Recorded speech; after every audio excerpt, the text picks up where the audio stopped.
Ibu Sri Handayani. Waalaikumsalam Umi, apa kabarnya Umi? Alhamdulillah kabar saya sehat-sehat seperti yang Bunda lihat pada saat ini. Saya dalam keadaan sehat. Bagaimana keadaan Bunda sendiri? Alhamdulillah juga sehat Umi. Baiklah Bunda, di sini saya akan melakukan praobservasi sebelum Bunda masuk ke dalam proses pembelajaran. Nah, untuk tahap di sini saya akan mengamati, nantinya saya akan mengamati jalannya proses pembelajaran yang akan Bunda lakukan di kelas. Adapun tujuan dari pelaksanaan supervisi ini adalah untuk mengetahui dan mengevaluasi jalannya proses pembelajaran yang Bunda lakukan nantinya sebagai proses awal sebuah pembelajaran dari kesiapan Bunda untuk melakukan observasi di kelas tersebut. Nah, di sini ada beberapa pertanyaan yang akan saya ajukan terhadap Bunda. Yang pertama itu terkait dengan tujuan.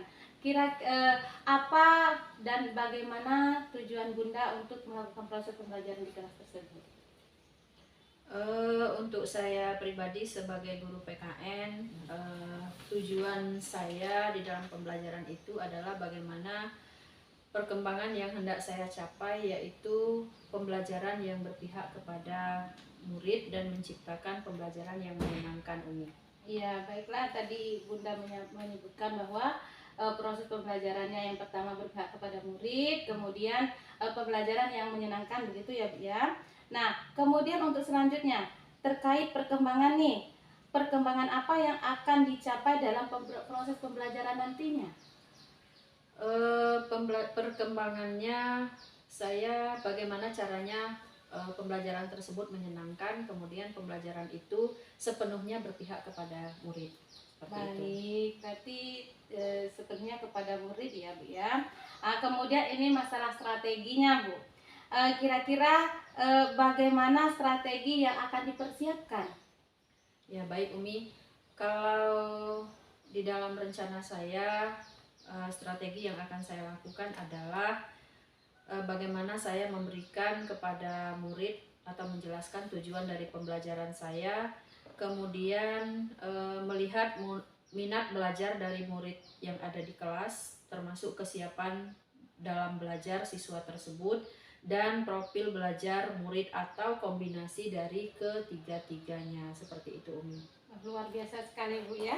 Terjadinya kombinasi ketiga hal tersebut dari proses pembelajaran, media pembelajaran, sampai ke kesiapan pembelajaran itu sendiri.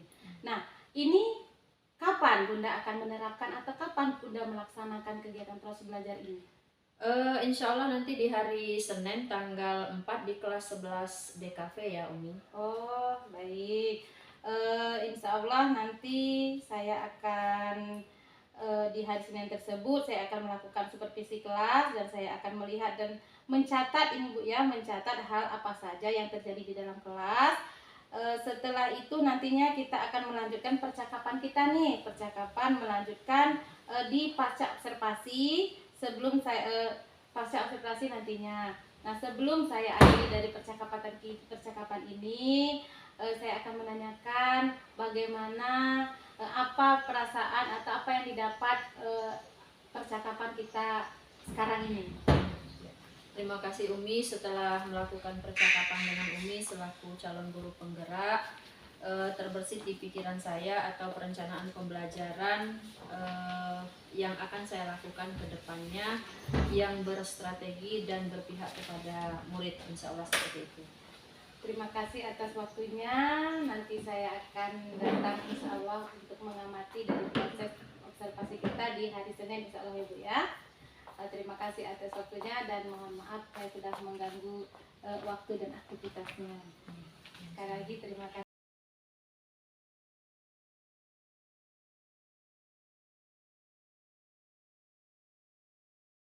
Assalamualaikum.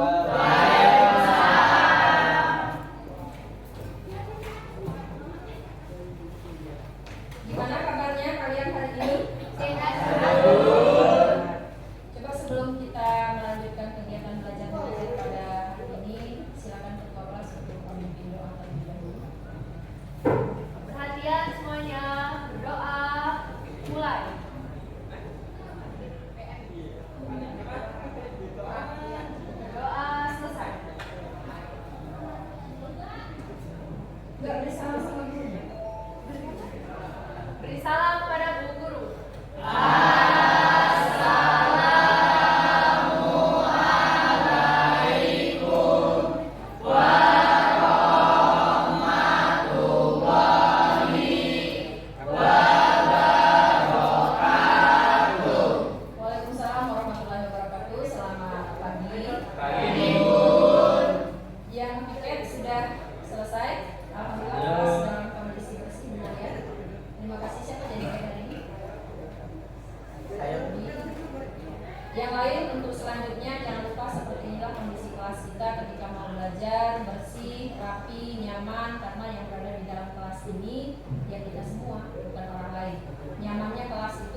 Ada yang tidak masuk hari ini?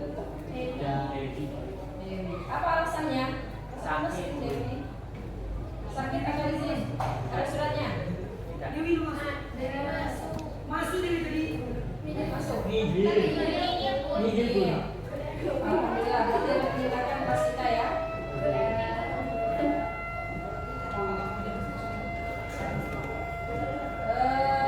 Terima kasih. Sekarang kita akan memulai kegiatan belajar mengajar kita pada hari ini. Kita kembali dulu ke materi yang minggu kemarin ya. Ada yang masih ingat minggu kemarin kita mempelajari tentang apa? Ya, silakan Dimas. ancaman di bidang kolektor dan hak. Ya, di minggu kemarin kita mempelajari tentang ancaman di bidang e-collect, sosbud, hamka. Ada yang bisa menyebutkan contoh ancaman-ancaman tersebut? Pina mungkin contoh ancamannya? Contoh ancamannya di bidang biologi, contohnya spionase, perang saudara, dan agresi dari wilayah lain atau sabotase. Itu contoh di bidang Silakan biologi. Bapak. Ada yang memberikan pakar Pak Mas? Apa contoh ancaman di bidang biologi? Saya misalnya adanya kurang pemahaman antara penduduk tentang ideologi tersebut, misalnya tentang ideologi liberalisme. Ideologi liberalisme menekan tentang kebebasan, dan masyarakat mengartikan kebebasan tersebut adalah kebebasan di segala hal, misalnya kebebasan dari hal moral, agama, dan lain-lain. Iya, luar biasa. Masih akut.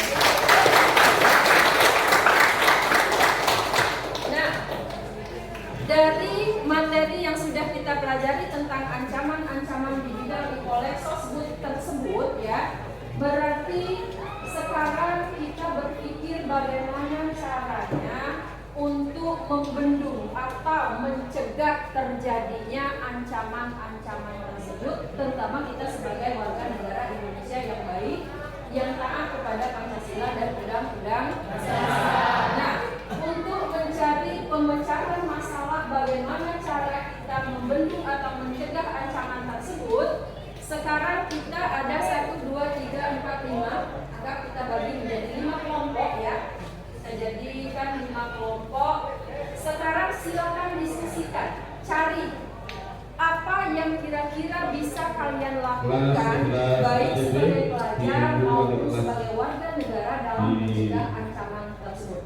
Silakan diskusikan dengan kelompoknya masing-masing. Sebelah ATP, mobil Ambo.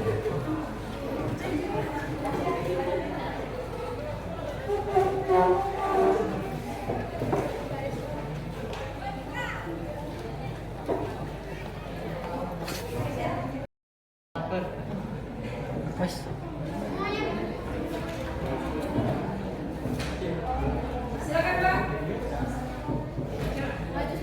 Gak usah, perwakilan kelompoknya saja. Atau kelompoknya Dimas dulu.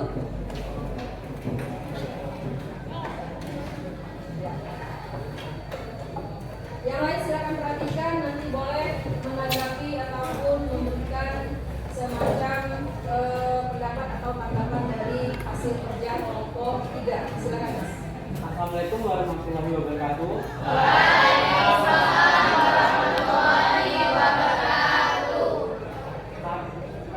Saya dari kelompok 3 ingin menyampaikan hasil diskusi dari kelompok kami tentang ancaman di bidang sosial budaya.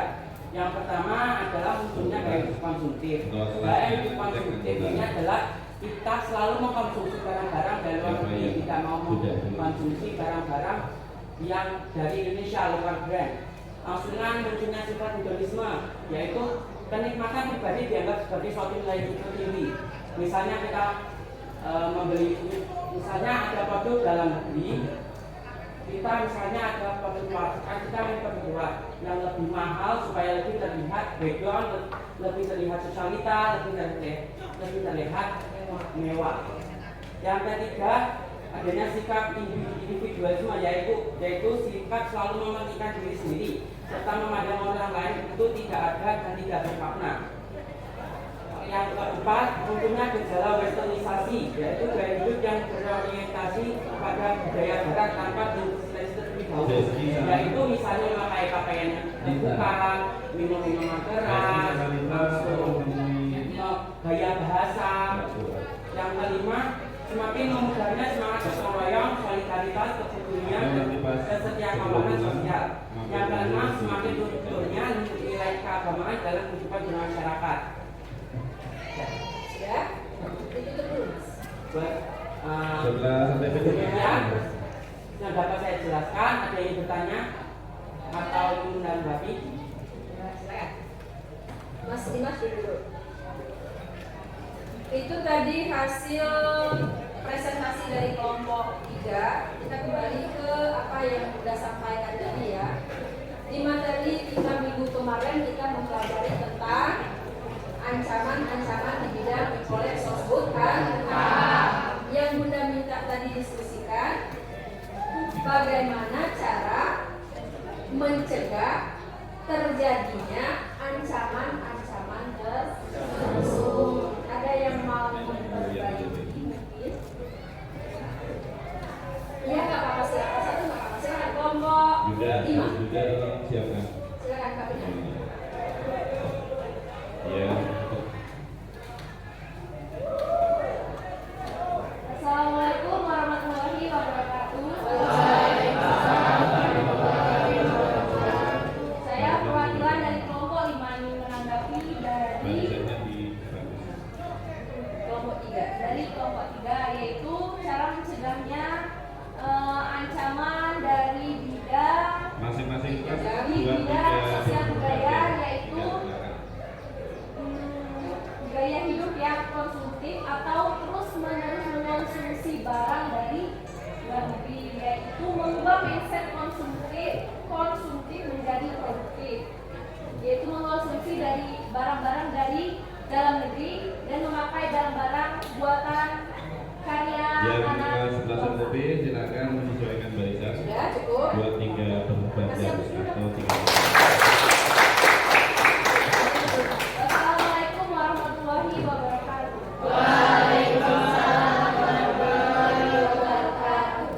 Ada lagi yang mau memberikan tanggapannya atau memberikan bagaimana sih cara kita mencegah atau membendung atau tugas kita, peran serta kita sebagai warga negara Indonesia agar ancaman-ancaman tersebut tidak akan terjadi di negara kita. Tadi sudah disebutkan sama kelompok 5 yaitu Bapaknya ya. Salah satunya di bidang sosial budaya, adanya gaya hidup yang konsumtif, yaitu selalu menggunakan produk dan jasa dari luar negeri. Yang disampaikan oleh Mas Dimas agar terlihat lebih keren, lebih uang, lebih sosialita dan lain sebagainya. Betul yang dikatakan oleh Mbak Vina, dari konsumtif kita harus merubah mindset menjadi produktif, yaitu untuk menggunakan brand lokal atau brand dalam negeri, atau dalam kata lain mencintai produk dalam negeri. Oke, ada yang mau menyimpulkan hasil diskusi kita pada kesempatan ini? Kembali ke Mas Dimas atau yang lain? Dulu? Gak ada? Gak ada. Masih? Diam aja sih. Untuk saya ingin menunjukkan dari Yang disampaikan oleh kelompok 5 ya, Sebelum bahwa untuk kita mulai, mencegah yang ancaman minta yang dari kelas sosial budaya, yaitu multi mengubah mindset tidak kita atau diulang. cara Yang pikir kelas kita 10 TPSF biar yang semula sedang konsumtif makanan. menjadi produktif, yaitu dengan cara menggunakan lokal brand. Yang kedua, Biar habis. ancaman dari sosial budaya itu datang dari kita sendiri dan juga cara berpikir kita, masukan gaya hidup kita, masukan dari adanya pengaruh budaya asing Saya kasih waktu yang untuk tidak bisa belajar 5 saling menit. dicerna. Saya kasih waktu untuk berbicara. Sudah? Cuma itu saja. Kelompok yang lain? Mana suaranya? Kelompok 1, 2, Kalau sudah, 4. bilang.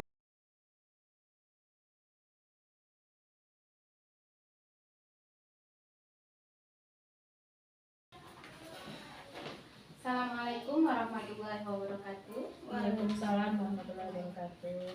Apa kabar Ibu Sri Handayani? Alhamdulillah baik Umi. Baiklah, kita langsung saja ke ini kita Bu ya. Pada saat ini kita melakukan pasca observasi yang mana tadi saya sudah melihat dan saya menyaksikan sendiri dan juga saya ada beberapa catatan untuk ibu-ibu. Ini terkait tentang observasi yang sudah dilakukan di kelas tadi. Nah, dari yang sudah dilakukan tadi, apa yang Ibu rasakan pada saat melakukan proses pembelajaran tadi? Ya. Terima kasih Umi. Setelah saya melakukan pembelajaran di kelas dengan metode dan strategi yang sudah saya rencanakan dan persiapkan, yang namanya siswa yang terdiri dari banyak jumlah di dalam itu, ada beberapa siswa yang belum bisa merespon itu dengan sangat baik, tetapi sudah sebagian siswa sudah bisa merespon itu dengan baik sekali. Iya, benar sekali. Berarti yang dirasakan tadi terhadap murid itu ada sebagian merespon dan ada sebagian yang tidak merespon. Itu yang Iya. Ibu rasakan pada proses pembelajaran Bu ya. Nah, kemudian pengembangan apa yang akan Bunda lakukan untuk proses pembelajaran berikutnya? Untuk proses pembelajaran berikutnya, saya masih akan mencoba menggunakan strategi persiapan dan lain sebagainya yang sudah saya rencanakan. Mudah-mudahan itu bisa berhasil saya terapkan ke murid-murid pada pertemuan-pertemuan yang berikutnya. Baik. Nah, kemudian setelah ada pengembangan yang Ibu sebutkan tadi, nah rencana tindakannya itu kapan? Mungkin di Senin yang selanjutnya, Senin setelah tanggal 3.